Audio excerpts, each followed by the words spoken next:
दोस्तों, अगर आपको ये कहानी पसंद आई तो इसे लाइक करें, शेयर करें और कमेंट करके बताएं कि कहानी में आपको सबसे अच्छा क्या लगा। सुनीता और सरिता बहुत अच्छी दोस्त के साथ साथ एक दूसरे की पड़ोसन भी होती हैं और दोनों के ही एक एक बेटा था। सुनीता के बेटे का नाम अनीश तो सरिता के बेटे का नाम रवीश था। दोनों एक ही जगह काम करते थे। एक दिन सुनीता सरिता के घर जाती है और बोलती है, अरे सरिता, तुझे पता है वो बगल वाली की लड़की है ना, टीना, अरे वो सामने वाली सुषमा के बेटे के साथ भाग गई। ये आजकल के बच्चों को भी ना आशिकी का न जाने कैसा भूत चढ़ गया है। इस मामले में हमारा अनीश और रविश यही ठीक है। कम से कम इन्होंने हमारी होने वाली बहुओं से पहले ही मिलवा रखा है।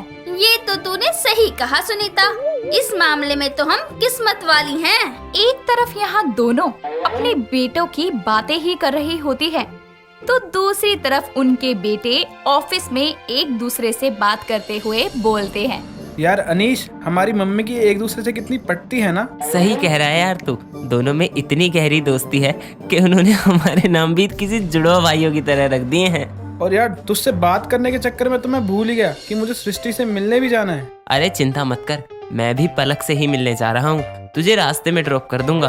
इतना कहकर दोनों कार में बैठकर निकल जाते हैं।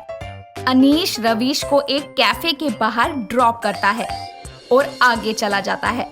रवीश कैफे के अंदर जाकर देखता है कि सृष्टि एक टेबल पर बैठी उसका इंतजार कर रही है, जिसके बाद वो खुद से बोलता है, बेटा रवीश, आज तो तेरी वाट लगने वाली है, भगवान संभाल लेना। वो सृष्टि के पास जाकर बैठ जाता है, जिसके बाद सृष्टि उसे ताना मारते हुए बोलती है, आ गए मेरे प्रीतम।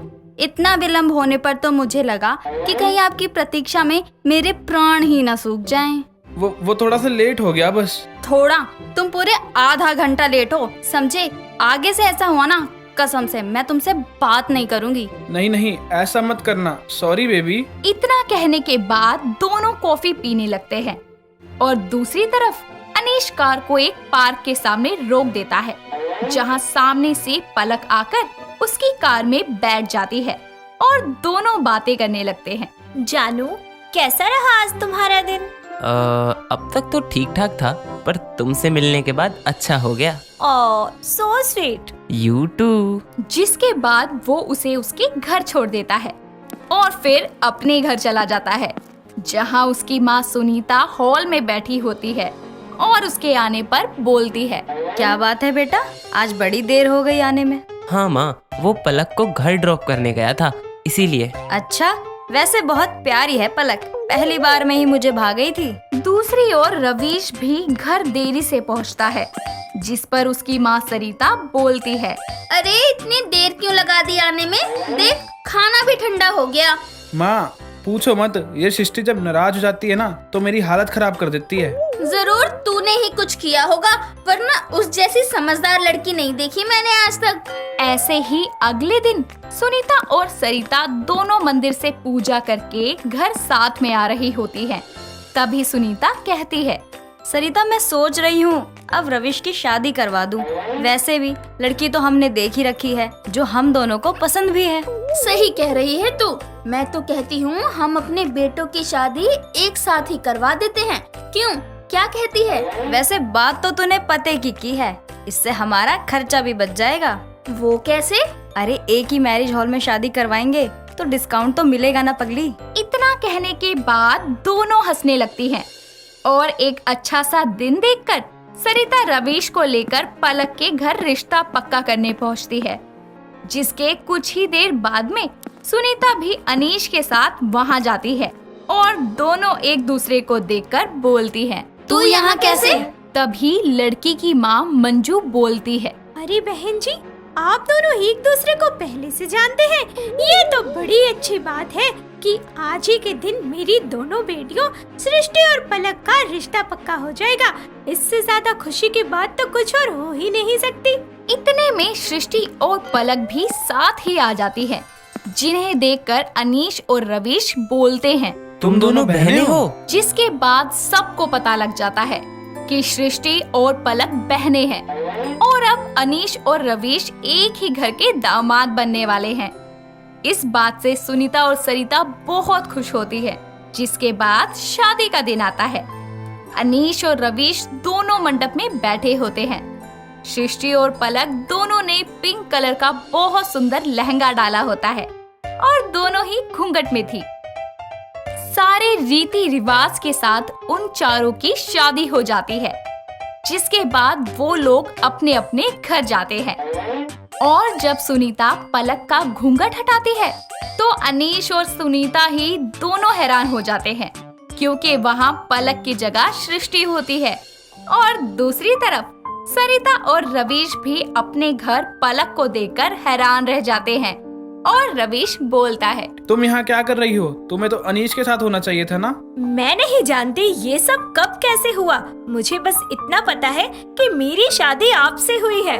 वहीं सृष्टि बोलती है, मुझे लगता है घूंघट की वजह से मेरी और पलक की अदला बदली हो गई है। जिसके बाद दोनों घरों के लोग यही सोच रहे होते हैं कि अब किया क्या जाए।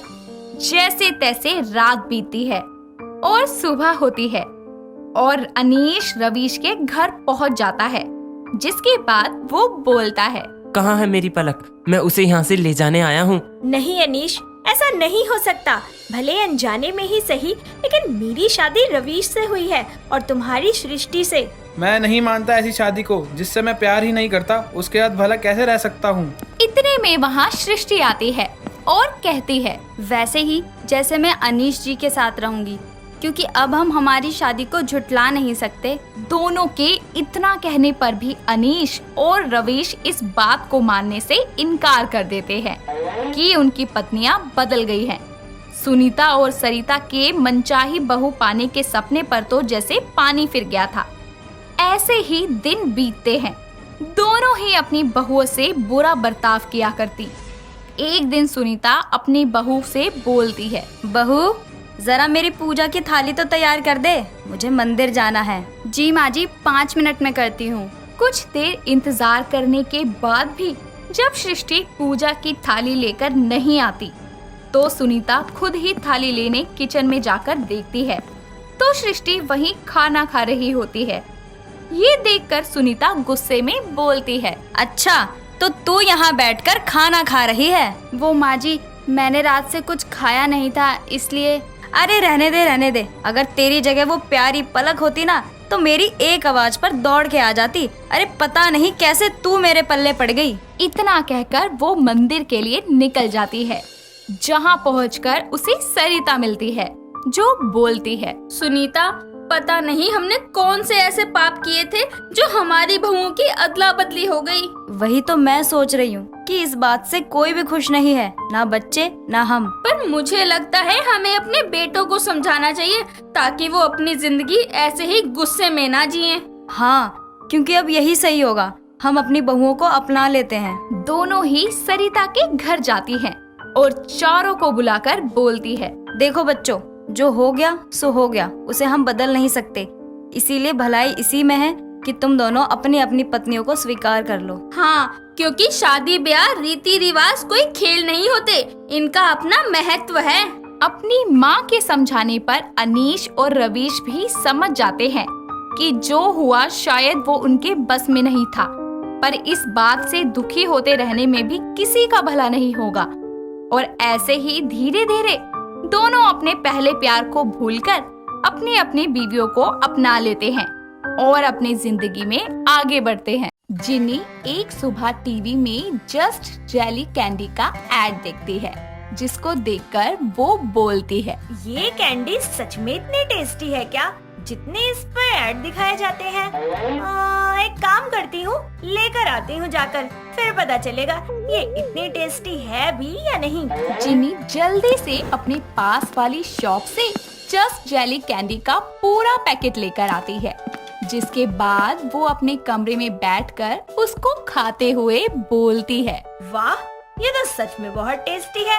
अब तो मैं यही कैंडी खाऊंगी। जिन्नी अपने कमरे में बैठकर कैंडी खा रही होती है। तभी उसकी माँ निर्मला वहाँ आती है और उसे बोलती है, अरे क्या खा रही है अकेले अकेले? अगर मैं इस कैंडी को छुपा दूं तो माँ भी उस ऐड की तरह इसको ढूंढने की कोशिश करेगी। अरे नहीं नहीं माँ, मैं क्या खाऊंगी। अच्छा, कुछ नहीं खा रही तो चल बाहर और खाना खा ले। एक दो बार और पूछ लो मैं क्या खा रही हूँ, शायद तब मैं बता दूँ। खाना खाना है तो आजा, समझी? मेरे पास इतना फालतू टाइम नहीं है तेरे चक्कर में लगी रहूं। निर्मला बाहर चली जाती है, जिसके बाद जिन्नी भी खाने के लिए बाहर आती है।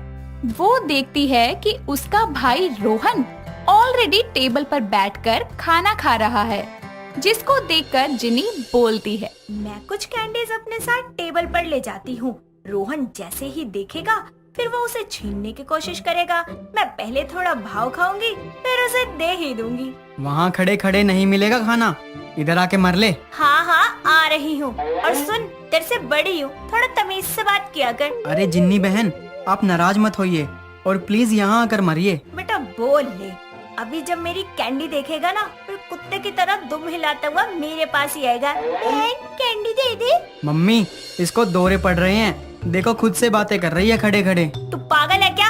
मम्मी ये झूठ बोल रहा है। जिन्नी टेबल पर आकर बैठ जाती है और साथ ही अपनी जस्ट जेली कैंडीज को भी टेबल पर रख देती है।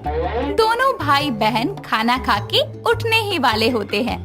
तभी रोहन को कैंडी देते हुए जिन्नी बोलती है, भाई ले कैंडी खा ले, आज ही लेकर आई हूँ। तू ही खा, ये बच्चों वाली कैंडी मुझे नहीं चाहिए। भाई खा के तो देख, बड़ी टेस्टी है। बोला ना नहीं खानी, चल निकल यहाँ से। हाँ हाँ मत खा, वैसे भी बंदर क्या जाने अदरक का स्वाद। पहले डिसाइड कर ले, हूँ क्या मैं, बंदर या तेरा भाई, तब बात करियो। रोहन इतना बोलकर अपने कमरे में चला जाता है, लेकिन बेचारी जिन्नी अपनी कैंडीज की तारीफ सुनने के लिए तरसती रह जाती है।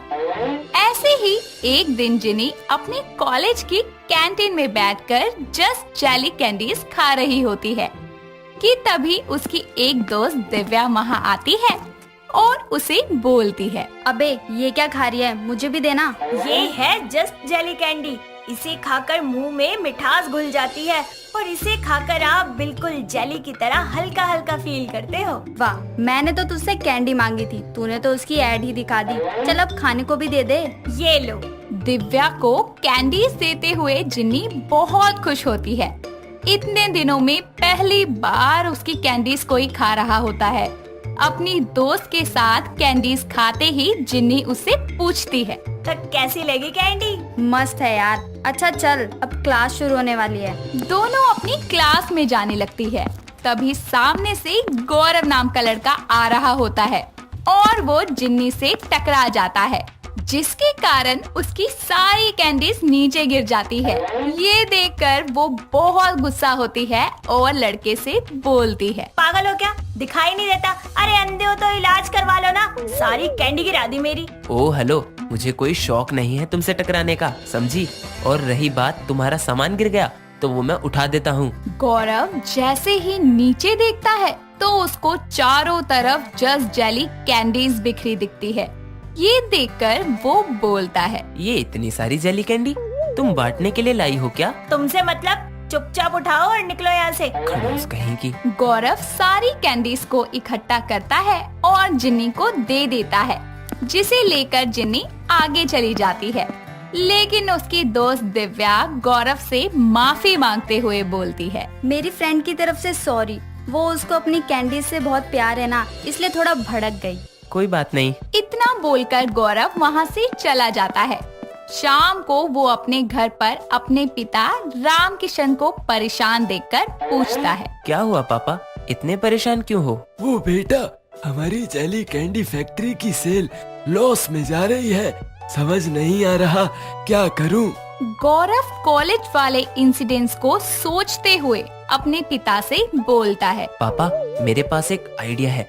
देखो, हमें अपनी कैंडी की ऐड किसी ऐसे इंसान से करवानी चाहिए जिसको सच में वो पसंद हो, क्योंकि वो तभी लोगों तक अपनी बात पहुंचा पाएगा और हमारी सेल बढ़ जाएगी। सच में ऐसा करने से सेल बढ़ेगी तो मैं कल ही इसके लिए किसी एक्टर को फाइनल करके ये शूट करवाता हूँ। नहीं, ये शूट कोई एक्टर नहीं करेगा, बल्कि एक ऐसी लड़की करेगी जिसको हमारी ये कैंडी सच में पसंद है। आप बस एक हफ्ते में शूट की सारी तैयारी करो, मैं उस लड़की को लेकर आऊंगा। गौरव अपने पिता को सब कुछ समझाने के बाद अगले दिन कॉलेज जाता है, जहां वो जिन्नी को ढूंढ रहा होता है। तभी वो उसको कैंटीन में बैठकर कैंडी खाते हुए देखता है, जिसके बाद गौरव उसके पास जाता है और उसे बोलता है, हे जिनी, कैसी हो? तुम क्या है, कल की बात का बदला लेने आए हो? अरे नहीं नहीं, वो मुझे ना तुम्हारी कैंडी बहुत पसंद आई तो सोचा एक मांग लूं। पर मैंने तो तुमको खाने के लिए दी ही नहीं, तो पसंद कैसे आई? वो कल मैंने उठाते वक्त एक ले ली थी। ये गलत बात है, पर चलो कोई नहीं, मैंने माफ किया। और ये लो, मेरी तरफ से तुम्हारे लिए। अच्छा, ये कैंडी कितनी अच्छी है ना, पर लोग खाते ही नहीं है। सही पहचाना तुमने।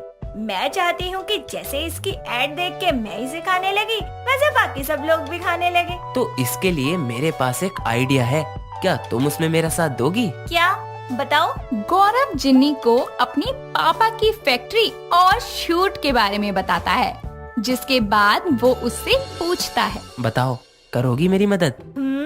करूँगी। जिन्नी के हाँ बोलने के बाद कुछ दिन गौरव उसको शूट की खूब प्रैक्टिस करवाता है, जिसके दौरान वो दोनों एक दूसरे के बहुत करीब आ जाते हैं। ऐसे ही कुछ दिन बाद कैंडी के शूट के लिए जिन्नी पूरी तरह तैयार थी, लेकिन वो थोड़ी नर्वस होकर गौरव से बोलती है, गौरव, मैं कर तो पाऊंगी ना? मैंने आज तक कोई शूट नहीं किया, कभी कैमरा फेस नहीं किया। तुम सोचना ही मत कि तुम्हारे सामने कैमरा है, बस अपनी कैंडी को एंजॉय करते हुए सब कुछ दिल से बोलना। इसके बाद जिन्नी का कैंडी शूट स्टार्ट होता है और वो उसमें बहुत अच्छी एक्टिंग करती है।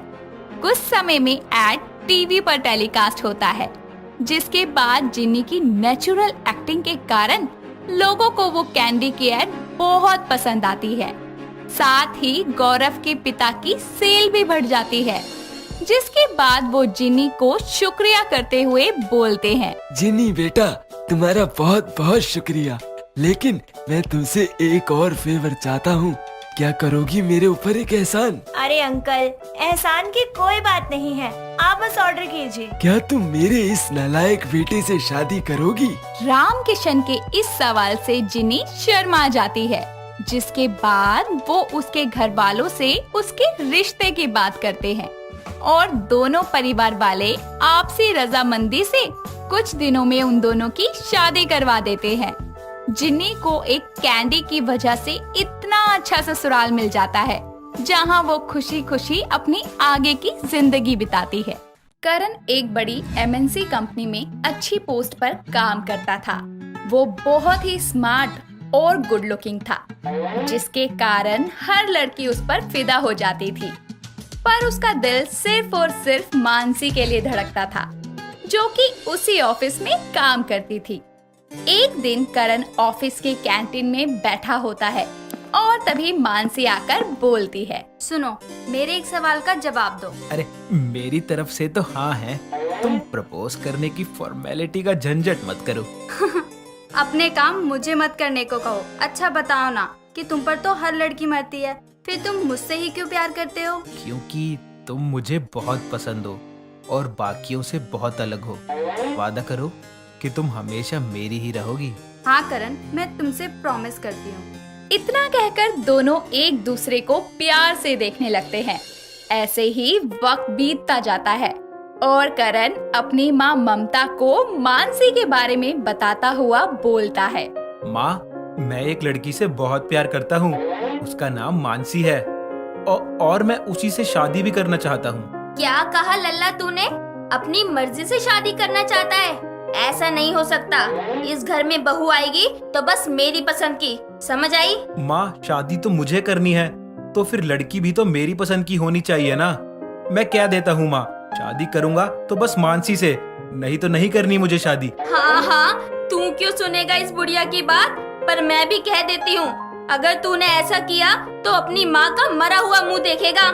ये सुनकर वो अपनी माँ की बात मान जाता है और कुछ दिन बाद में वो अपनी माँ की पसंद की लड़की वंशिका से शादी कर लेता है। वंशिका बहुत ही शांत और शर्मीली मिजाज की लड़की होती है और वो बहुत ज्यादा चुपचाप रहती है। करण भी उससे दूर दूर ही रहता। ऐसे ही एक दिन करण ऑफिस के लिए निकल ही रहा होता है और तभी वंशिका उसे आवाज लगाकर बोलती है। सुनिए करण जी, लंच तो लेते जाइए। वंशिका लंच का डब्बा लाकर करण के हाथ में देती है।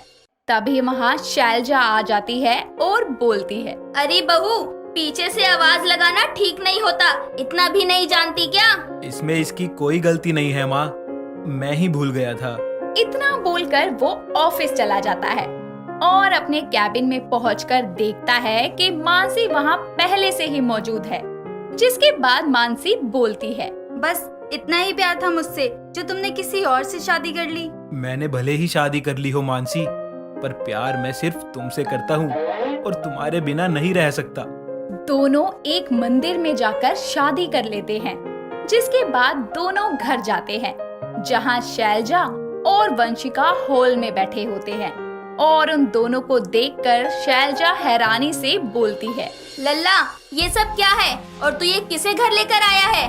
माँ, ये मानसी है, मेरा प्यार, और हम दोनों ने शादी कर ली है और अब से ये भी इसी घर में रहेगी। ये क्या बोल रहा है? तू ऐसा करने से पहले मेरे बारे में ना सही पर बहू के बारे में तो सोच लेता।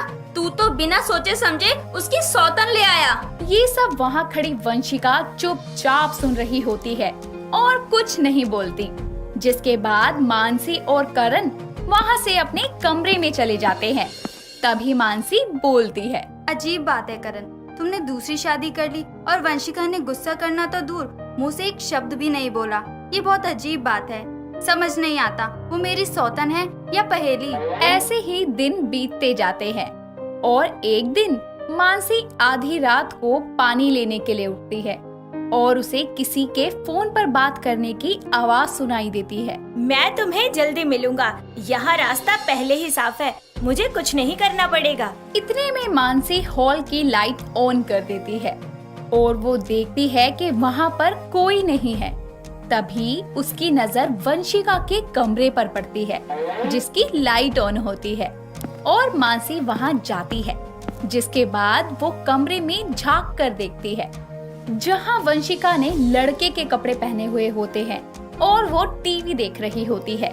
उसे ऐसे देखकर वो उसके कमरे में जाती है और बोलती है, तुम इतनी देर तक क्यों जाग रही हो और तुमने ये करण के कपड़े क्यों पहन रखे हैं? वो मुझे नींद नहीं आ रही थी तो मैंने सोचा कि टीवी देख लो, और वैसे भी साड़ी में मुझसे सोया नहीं जाता तो मैंने ये सब पहन लिया।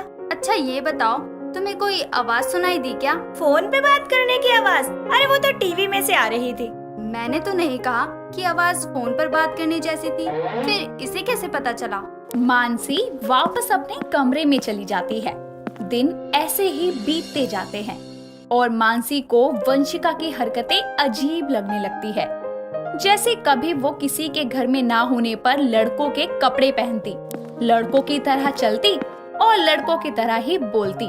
मानसी को वो बहुत ज्यादा खटकने लगती है। ऐसे ही एक दिन करण को अपनी रेड कलर की शर्ट नहीं मिलती।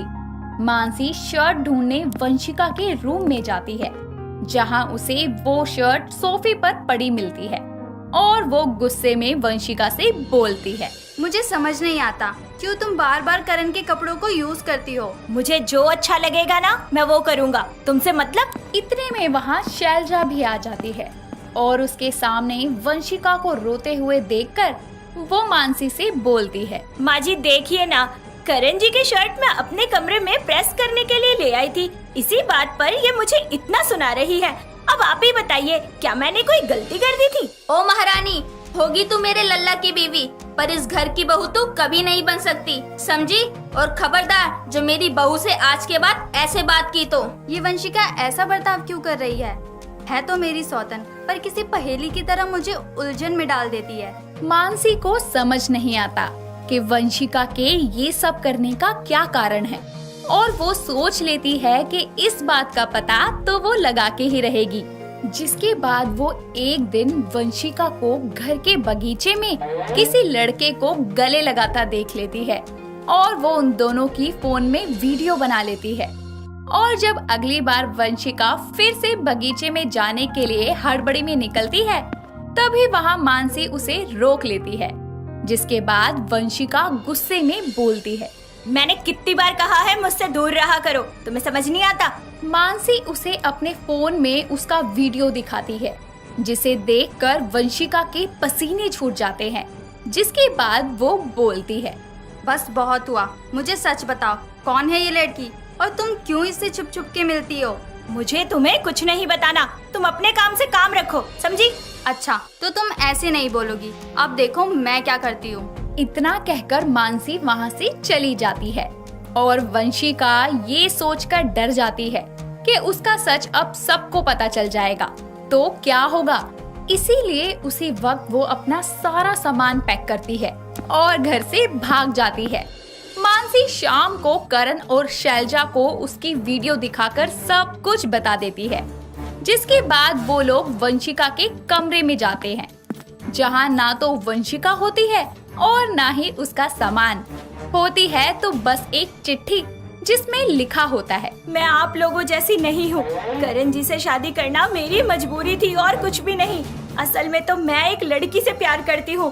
उम्मीद है कि मेरी इस बात से आप समझ गए होंगे कि मैं क्या हूँ, इसलिए आप सबको बिना बताए ये घर छोड़कर जा रही हूँ। इस तरह वंशिका का सच सबके सामने आ जाता है और मानसी के दिल में चल रही उसकी सौतन की पहेली आखिरकार सुलझ जाती है।